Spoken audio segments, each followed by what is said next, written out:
안녕하세요, 구독자 여러분. 처음 올려보는 사연이라 글이 장황스럽더라도 이해해 주시길 바라며 바로 본론으로 시작을 해보겠습니다. 저는 현재 인천에 살고 있고 나이는 35이에요. 허니문 베이비로 아이를 가져서 지금 제 첫째 아이가 4살이고 둘째가 5달 전에 태어났습니다. 둘 다 아들인데 남편 어릴 적을 빼다 닮아서는 큰아이나 작은아이나 떼쓰고 우는 게 장난 아니에요. 그래서 출산하고서 두 아이 양육을 하며 한 달에 살이 10kg가 빠졌고요. 첫 아이만 키울 때보다도 살이 2kg가 더 빠져버렸어요. 그마저도 육아가 현재 진행형이라 고생을 계속 하고 있어서 살이 쭉쭉 빠지려고 하는 중이고, 이런 저를 너무 안쓰러워하던 남편이 육아휴직을 먼저 권해줘서 지금은 휴직 중입니다. 임신하고 출산한 당시만 하더라도 휴직 얘기를 하도 안 하길래 돈 벌어오는 것에 부담스러워 할까봐 휴직을 하지 않고 꾸준히 출근을 했습니다. 이제서라도 쉬어보는 게 어떻겠냐면서 상황 파악을 하고 저를 배려해주는 남편 덕분에 휴직을 할 용기가 생긴 것이었죠. 그래서 지금은 육아휴직계를 내고서 집에서 아이들만 케어하고 있는지라 3달이 좀 넘었고요. 남편이 그리 돈을 많이 벌어오는 사람이 아니었기 때문에 혹여나 혼자 외벌이를 하는 것에 부담스러워하지 않을까 싶었지만, 저희 친정에서 남편한테 고기라도 자주 사 먹이라면서 육아휴직을 한 후 돈 3천만 원을 보내주신 덕분에 당장 금전적으로 쪼달리는 것은 없는 상태입니다. 남편도 친정에선 돈 3천만 원을 줬다고 하니 내심 마음의 짐이라도 덜어진 건지 무척 반가워했고, 친정 부모님께 전화하고 저희 언니한테까지 전화를 해서는 감사하다고 마음 표현을 하더라고요.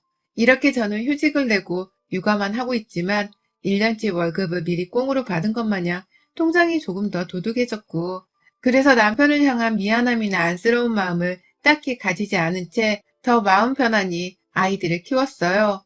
어차피 제가 육아휴직을 냈으니까 이왕 이렇게 된 거 내 아이들을 곁에서 좀 더 열심히 보고 살 부대끼며 살자는 결심도 했고요.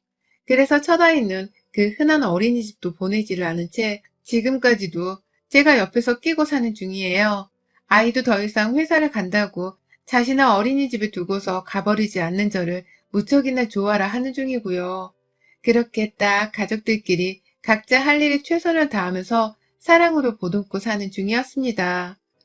하지만 이런 저를 육아휴직을 쓰던 그 순간부터 쭉 무시하는 사람들이 있었습니다. 마치 쌍쌍바 한 세트를 보는 듯한 인상을 풍기는 저희 시어머니와 형님이 그 사람들이었죠. 제가 살이 주룩주룩 빠지다 못해 사람이 해골이 되어가는 듯이 보여지는 그 와중에 육아휴직을 내었던 것인데도 시어머니나 형님 눈에는 당신 아들 자식밖에 보이지를 않았던 것 같아요. 아들 혼자 돈을 벌어오게 하는 무책임한 며느리라면서 둘이 밖에서 함께 만나서는 저희 집으로 찾아오기도 했습니다. 남편이 없는 사이에 저를 설득시키겠다면서 일부러 남편이 출근하고 없는 평일 오전에 집을 무턱대고 찾아왔죠. 그러고는 육아휴직을 당장 취소하라는 말부터 꺼내며 내 남편 월급에 제 지난 월급까지 캐물어보며 한 달에 얼마를 벌고 있는지, 그 돈이 육아휴직으로 인해서 얼마나 손해를 보게 되는 건지를 막 지들끼리 말나누며 주고받더라고요. 특히 저희 형님은 자기가 더 흥분을 해서는 남의 직장의 월급에 관해서 왈가왈부를 하셨는데요. 당장 너무 황당했던 나머지 남편이랑 상의를 해보겠다는 바보 같은 말을 하면서 겨우 위기의 순간을 넘길 수 있었습니다. 그 후 저희 친정 부모님께 돈 3천만 원을 받게 되면서는 남편이 바로 시댁에 말을 전해서 더 이상 시누이와 시어머니가 저한테 돈 문제로 육아휴직을 취소하라는 말을 꺼내진 않았습니다. 일단 저는 그 당시 기분이 굉장히 나빴어요. 며느리 건강이 먼저가 아니라 혼자 돈 벌어 고생할 당신 아들부터 챙겼다는 사실이 무척이나 섭섭했던 것이죠. 제가 아들도 둘이나 떡하니 낳았을 때 수고했다는 말 한마디를 따뜻하게 해주지 못한 분들이셨거든요. 오히려 제 옆에서 아들 낳아 기쁘다며 울고 있는 자기 아들을 감싸면서 우리 애가 이렇게 감수성이 풍부한데 이제 아들까지 생긴 부모가 되었으니 오죽 행복하고 기쁠까 라며 자기 아들을 보고서 장하고 대견하다며 마구 눈물을 쏟으셨어요. 그러니 애 낳고 아파서 드러누워있던 저도 황당했고, 그런 제 옆에서 저를 간호하고 있던 저희 부모님과 언니도 엄청 황당해했죠. 배째서 출산한 사람한테 수고했다고 말하는 게 아니라 멀쩡히 옆에서 구경만 한 지 아들한테 대견하다 눈물을 쏟는 어처구니 없는 상황이었으니까요. 하지만 뭐 결론적으로는 그때 그 일 덕분에 저희 친정 부모님이 시집살이를 하지 않냐며 제 걱정을 엄청 해주기 시작하셨고, 그래서 결국 제가 육아휴직을 냈을 때 돈 3천만 원도 받을 수 있었어요. 겉으로는 남편 부담스러워 하지 말라고 돈을 보내주신 듯 했지만 사실은 시댁에 흠잡히지 말고 육아휴직을 쓰고서도 먹고 싶은 거 마음대로 사 먹으면 푹 쉬라고 친정 부모님이 배려를 해주신 것이었거든요. 딸내미 걱정을 시켜드리게 해서 친정 부모님께 죄송하긴 했으나 그나마 경제적으로 여유가 있고 딸내미한테 돈 3천만 원 정도는 거뜬히 줄 수 있는 친정 부모님의 마음을 더 확고히 만든 게 우리 시어머니 덕분이라는 생각에 고맙기도 했습니다. 그리고 또 한편으로는 그렇게 평생 며느리를 인색하게 대하다가 나이가 더 드시면 꼭 후회하게 만들어주겠다는 생각으로 버텼어요. 깡으로 버틴 것이었죠. 그러던 한 달 전 남편이 갑자기 그러더라고요. 추석날쯤에 자기가 출장을 가게 될지도 모른다고 말이죠. 확실한 건 아니지만 만약 출장 가게 되면 저 혼자 시댁에 보내기는 그러니까 그냥 이번 추석은 집에서 쉬라고 말입니다. 그 말을 듣자마자 얼마나 기쁘고 반갑던지요. 가뜩이나 명절에 시댁에 가는 게 죽기보다 싫었는데 가지 말라고 해주니 고마울 수밖에요. 그간 저희 부부는 아이들을 데리고서 시댁을 정말 주구장창 드나들었었거든요. 코로나가 터지고 나서도, 그리고 제가 막달이었을 때도 그렇고 시어머니가 자기 아들 보고 싶어 죽겠다고 자꾸만 불러내시니 제가 남편을 따라서 차를 타고 서울 시댁에 곧잘 찾아갔어요. 꼭 가면 자기 시댁에 제사가 없는 형님께서 자기 엄마 보겠다고 친정으로 먼저 달려온 바람에 시댁 안에서 형님까지 마주봐야 했었고요. 그렇게 저 하나 별로 탐탁치 않아 하면서 남보다 못한 어색한 사이로 지내오던 시어머니와 형님을 저는 명절이 끝날 때까지 옆에서 보다가 와야 했어요. 몸이 불편한 건 둘째치고 마음도 너무 불편해서 늘 시댁에 가는 길이 고역이었지만 남편과 결혼 생활을 하고 있는 이상 나의 숙명처럼 여겨야 할 일이라고 생각을 했습니다. 그래서 뭐가 되었든 남편이랑 싸우기도 싫고 또 시어머니랑 싸움의 판을 벌리기도 싫다면서 주구장창 시댁을 찾았죠. 코로나가 터졌을 때에도 그간 며느리들이 시댁에 가기 싫어서 맘카페 이런 곳에서 분란을 만들려고 일부러 지어낸 소리야. 라고 하면서 코로나가 아무렇지 않은 감기에 불과하니 그냥 겁먹지 말고 시댁에 오란 소리도 했습니다. 자기도 한 집안의 며느리인데 우리 형님은 이딴 소리를 제게 잘도 하시더라고요. 꼼수 부리지 말고 시댁에 오라고 하시는데 저 그래서 정말로 둘째 낳기 직전에도 시댁을 찾았어요. 내 몸 하나 건사하기 힘들었던 때였고 손에는 우리 첫째 아이가 들려있어서 제 손이 정말 남아돌지를 않았거든요. 엄마만 찾고 엄마랑 떨어져 있으면 울고 보채는 첫째 아이 때문에 아이 하나 케어하는 것만으로도 너무 힘들었는데 그 와중에도 시댁을 찾았어요. 자기 아들이 며느리한테서 밥 잘 얻어먹고 사는지만 중요하셨던 시어머니는 당연히 힘든 저를 본체마저 하셨고 아들 하나만 잘 먹이고 돌려보내겠다면서 진수성찬을 차리셔서는 남편 앞에만 한가득 놓아주셨죠. 그걸 보면서도 저는 단 한 번도 저한테도 밥 좀 잘 차려달란 소리를 안 했습니다. 넌 살 좀 빼라! 라면서 임신한 며느리한테 살타령을 해대는 시어머니께 뭘 더 바랄 수가 없었거든요. 바라는 게 사치이기도 했고요. 그래서 그냥 아이를 돌보는 척을 하면서 밥도 먹는 둥 마는 둥 했고 애초에 좋은 밥상을 차려먹겠다는 기대도 하지 않았어요. 그냥 시댁에 불러내서 내 밥그릇 하나 차려주시는 것만으로도 감사하다고 생각을 하려 했죠. 그러다가 제가 둘째를 낳고 나서 몸 상태가 급격하게 나빠진 후 남편이 저를 생각해서 육아휴직 제한하고 친정에서는 저 생각해서 돈 3천만 원을 주고 하니까 시댁에서도 제가 은근히 남편과 친정한테서 대접을 받고 잘 사는 사람이라고 생각을 한 건지 섣불리 함부로 불러내지는 않았어요. 육아휴직 내고 처음에만 다시 복직하라고 눈치 주고 잔소리를 하긴 했는데 저희 친정에서 받은 돈 3천만 원 얘기를 듣고는 그 잔소리나 눈치마저도 쏙 들어갔었죠. 그런 와중에 남편도 추석에 시댁에 안 간다고 하니 저는 완전히 이번 추석을 해방된 채로 보낼 수 있겠다 싶어서 너무 즐거웠습니다. 남편 따라서 지방 출장을 따라갈까 싶은 생각도 했지만 그냥 휴식이 좀 필요했던 저였는지라 집안에서 남편 밥 안 차리고 편히 아이들 따라 낮잠도 자고 진득히 집에서만 보내자는 단순한 계획을 세웠어요. 하지만 시어머니는 귀신 같은 이런 제 남편과 저의 계획을 전해 들으셨어요. 남편이 혹여나 싶어서 저를 대신해 직접 시댁에 추석날 가지 않을 것이라는 말을 전했나 본데 그걸 시어머니가 노발대발 하신 겁니다. 그러고는 저한테로 전화가 오셨어요. 남편의 말을 듣고서 저한테 전화를 하신 건 바로 이틀 전이었고요. 전화를 받으니 오랜만이다. 요즘 남편이랑 친정 믿고서 나한테 안부 전화할 생각조차 한 번 안 하고 있는 것 같다 너. 라면서 대뜸 12조로 말을 걸더라고요. 가만히 집에서 체력 보충하며 애 키우기 바쁜 며느리한테 남편이란 친정을 믿고서 안부 연락을 한 번 안 하려 한다고 하시다니. 이러고도 이 아줌마가 우리 애들 할머니라고 불릴 자격이 있나 싶더라고요. 하지만 어찌되었던 천륜은 저버릴 수 없는 내 아이들의 할머니였기에 최대한 예의는 갖췄습니다. 그런 게 아니었는데 섭섭하게 만들었다면 사과를 하겠다면서 저 자세로 나갔죠. 그런데 이런 저를 향해 시어머니는 함께 목소리를 낮추고 예의 있게 대화를 나누시기는커녕 좀 더 만만하다는 듯이 저를 아주 무시하며 말을 이어갔어요.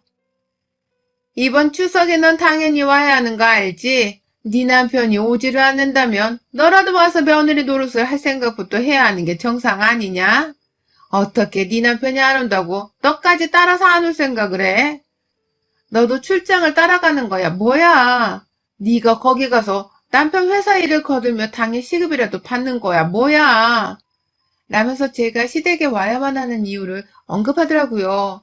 그러니 저도 남편이랑 이미 상의를 하고 다 끝낸 일인데 갑자기 혼이 난다며 기분이 언짢을 수밖에 없었습니다.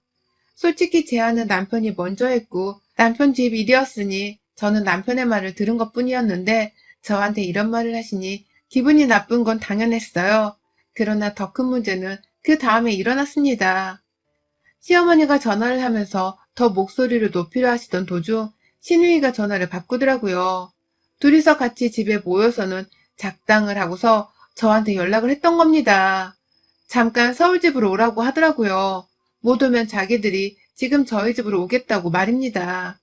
집에 있는 거 뻔히 하는데 못 간다고 핑계를 댈 것도 없었고 아이들 핑계를 대려고 하니 자기들이 우리 집에 오겠다고 무작정 나오니 제가 차마 거절을 할 수 없었어요. 내 집에 시모랑 시누이를 들여서 언제 갈지도 모르는 사람들을 계속해서 붙잡아 두고 있느니 차라리 내가 후다닥 시댁에 다녀오는 게 낫겠다 싶은 것이었죠. 그래서 저 아이들 데리고서 시댁을 찾아갔어요. 당연히 지하철을 타고 갔습니다. 첫째 아이 손을 잡고서 둘째 아이를 유모차에 태우고서는 시댁을 찾았어요. 집에서 출발하기 전에 남편이 자기가 퇴근 후 저를 데리러 시댁으로 오겠다고 말하길래 일부러 남편의 퇴근 시간까지 계산을 해서는 좀 늦지막히 출발을 했습니다.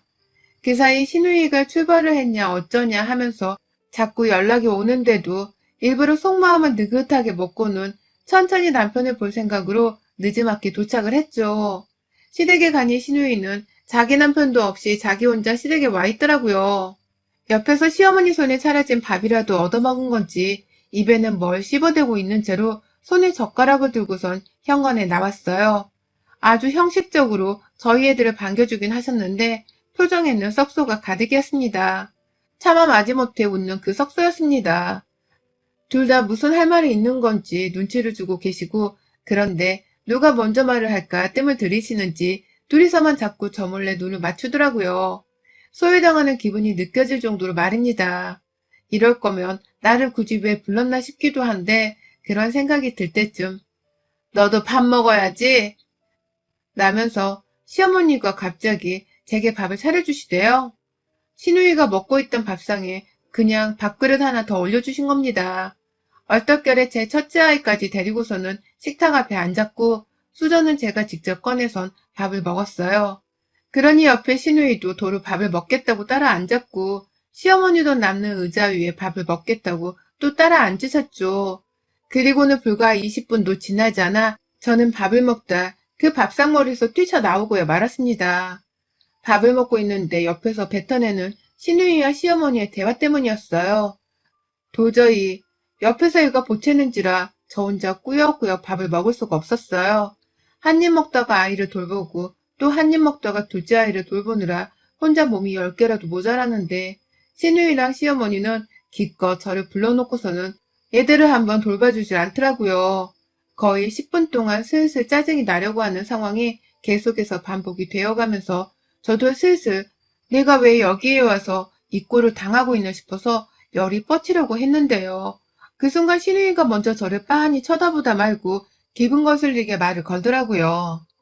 넌 진짜 이러고 살아도 불행하지 않니? 네 친정이 없었으면 넌 진짜 어쩔 뻔했어? 우리가 너 돈 3천만 원 그거 안 받았으면 무조건 너 회사로 복귀시키려고 했던 거 알지? 라면서 말이죠. 지나간 일들을 다시 끄집어내면서 제 친정에서 금전적으로 도움을 주지 않았었다면 저를 다시 회사로 나가게 해버리고 말았을 거라면서 시누이는 혼자 신이 나선 그 얘기를 멋스럽게 하더라고요. 마치 연약한 하구 친구 하나를 무시하면 욕보이는 것처럼 말입니다. 그래서 제가 말씀드렸죠. 친정에서 도와주지 않았더라도 제 건강이 먼저였어요. 저희 남편이 쉬라고 먼저 말을 꺼내준 것만으로도 저는 무조건 쉬었을 거예요. 그래야 애들도 키우고 건강히 오래 애들 보고 살죠. 라며 말이죠. 그러자 신우가 제 얘기를 빤히 듣다 말고 그럼 이제 다 쉰 거지? 그동안 쉴 만큼 쉰 거 맞지? 라고 말을 하더라고요. 그동안 애 출산하고 몸조리하면서 겨우 반년조차 지나질 않은 상황이었는데 저보고 쉴 만큼 쉬지 않았냐며 당연스레 물어보곤 대답을 기다리는 신우의 표정이 정말 얄미워 죽는 줄 알았습니다. 어쩜 저렇게 새침하고 재수없게 말을 하나 싶어서 말이죠. 너무 황당한 그 말에 뭐라 대답을 해야 할지 몰라서 신우이를 치근하게 바라보니 옆에서 시어머니가 왜 꿀먹은 벙어리 마냥 말을 못해? 쉴 만큼 쉬어서 말을 못하는 거야? 라면서 크크대며 웃대요.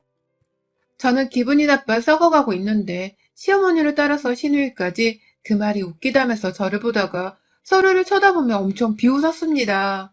굳이 안 내도 돼. 돼지 먹다는 웃음소리까지 내면서 말입니다. 그리고는 글쎄 웃는 자신들을 따라서 막 웃는 제 첫째 아이를 보더니만 야, 너도 웃기지? 너네 엄마가 쉴 만큼 다 쉬어서 할 말이 없나 보다. 근데 저 표정이 왜 저렇게 바보 같니? 머저리도 아니고. 걱정 마. 쉴 만큼 쉬었으니 이번 추석엔 일할 만큼 일하게 될 거야. 라고 말을 하는 게 아니겠어요? 제 아이를 향해서 이제 겨우 4살이 된 제 아이를 향해서 시누이가 협박도 아닌 그딴 말을 하더라고요. 제가 그간 육아휴직으로 집에서 퍼들러 놀았으니 이번 추석에는 반드시 시댁에 와서 일을 해야 할 거라고 말입니다. 일할 만큼 하게 될 거라는 협박 같은 무시무시한 소리를 4살짜리 제 아이의 볼을 만지작거리면서 싸늘하게 말하는데 와 진짜 그 옆에 있는 제가 무서워 오줌을 지릴 뻔했습니다. 그도 모자라서 이번 추석이 뭐니? 주말까지 다 껴서 그 연휴 5일 동안 내내 일해야 할걸?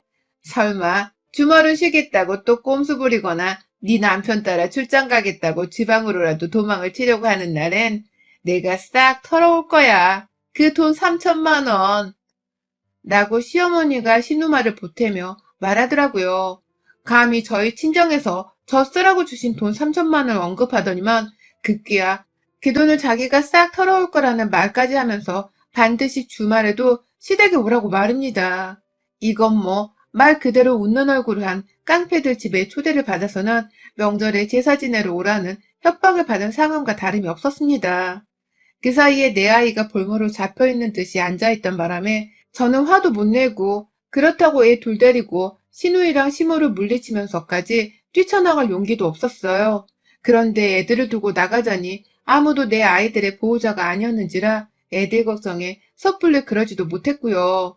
자존심이 뭉개지고 화가 치밀어 오르다 못해 너무 분해 죽겠지만 남편이 퇴근할 때까지 참았어요. 한참 씩씩대며 얼굴이 다 화끈거렸는데도 무조건 그냥 한 귀로 흘러들이면서 신우와 시무의 막말을 감내했습니다. 그리고는 거의 1시간 정도가 지나서 남편이 집에 도착했다는 전화를 걸어왔을 때 당장 시댁으로 들어오란 소리를 남긴 채 전화를 끊자마자 기다리고 있던 복수를 시행했어요. 그 1시간 내내 지들끼리 웃다가 겁박을 하다가 저를 노려봤다가 얘를 보고 웃기를 했다가 하며 사이코패스들 마냥 저와 얘들을 가지고 놀던 시댁 것들을 절대로 가만두지 않겠다고 이를 갈다가 결국 터뜨린 것이었죠. 내가 니들 무서워서 지금껏 참고 있었는 줄 알아? 애들 두고 가기가 걱정되어 참고 있었는데 이제 남편이 왔으니까 내가 더 이상 참을 일도 없다. 니들은 진짜 사람이 아닌 것들이니 내가 오늘 짐승대야들 한번 굴어줄게. 나는 말을 남긴 채 그때까지 제 옆에 붙어서 막말을 해대고 있던 신우와 시모의 머리채를 동시에 낚아챘습니다. 끼악 하는 돌고래 비명 소리가 하늘 천장을 찌르는 그 순간 옳았구나 하면서 신우와 시모의 머리채를 확 박치기 해버렸어요. 제 양손에 잡힌 두 년의 머리통을 그냥 순간적으로 서로 부딪히게 해버린 겁니다. 제 손에 질질 끌린 채 박치기를 하도록 말이죠. 뜸도 주지 않은 채 바로 머리를 박아버리니 둘 다 서로 나가떨어지면서 아프다고 곡소리를 내고 충격의 말을 잇지 못하더라고요. 그 와중에 신우이는 따낸 지가 젊다면서 먼저 일어나 저한테 뺨이라도 한 대 날리겠다고 손을 들었는데 제가 그 자리에서 바로 뒤에 있던 작은 방 안까지 신우이를 끌고 들어갔어요. 내 아이가 이 상황을 더 보는 걸 바라지 않았거든요. 안에 들어가 문까지 걸어 잠그고 신우의 뺨을 얼마나 쳐댔는지 몰라요. 그 안에 간이 침대가 놓여져 있었는데 그 옆구석에 밀쳐내고는 방 안에 있던 잡동사니를 쏟아붓듯 신우이한테 던져댔죠. 그러니 신우이도 몇 번 발악을 하며 소리를 치다가 결국 입을 다물고는 자기 방어를 하는 쪽으로 결심을 했고 아무 소리도 없이 머리를 손으로 가린 채 쪼그려서는 움츠리더라고요. 한참 그러고 신우이를 상대하다가 밖을 나갔어요. 나가보니 글쎄 현관 앞에 남편이 애를 안고 서 있더라고요.